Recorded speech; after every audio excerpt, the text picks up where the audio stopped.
పొడి ఎండ, ఎర్రని నేల, కొండలు, దూరంగా ఒక చిన్న ఊరు కనిపిస్తోంది. దూరంగా సమరయ అనే ఊరు కనిపిస్తోంది.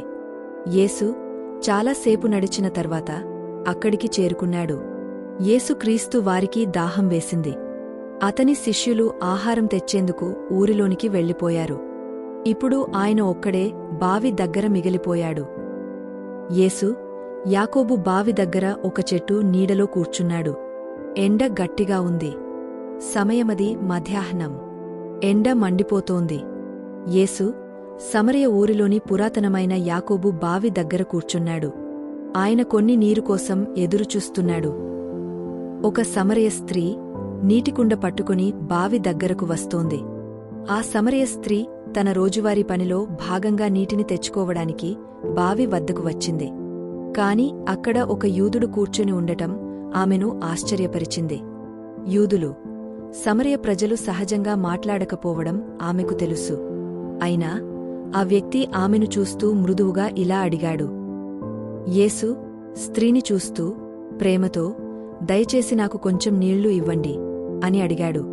ఆమె ఆశ్చర్యపోయింది.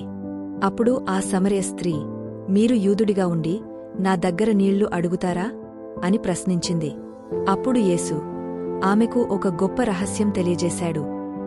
యేసు మృదువుగా నవ్వి చెప్పాడు, నిన్ను ఎవరు నీళ్లడిగారో తెలిస్తే నువ్వే ఆయనను అడుగుతావు. నేను నీకు ఇచ్చే నీరు ఎప్పటికీ ఆరిపోదు. అది జీవజలముగా మారి నీలో ప్రవహిస్తుంది. ఆమె ఆశ్చర్యంతో అడిగింది, ఆ నీరు నాకు ఇవ్వండి. ఇక నీటికోసం ఇక్కడకు రావాల్సిన అవసరం లేకుండా ఉంటుంది.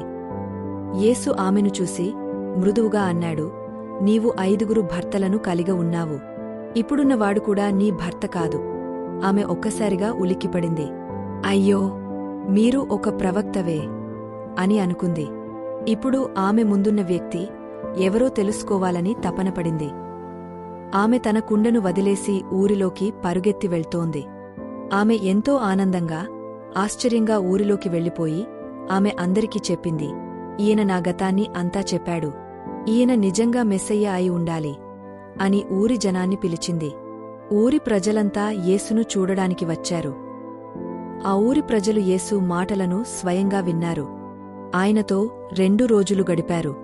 చివరకు వాళ్ళు ఆ స్త్రీతో చెప్పారు, ఇప్పుడు మేము నమ్ముతున్నాం, ఎందుకంటే ఆయన మాటలను స్వయంగా విన్నాము.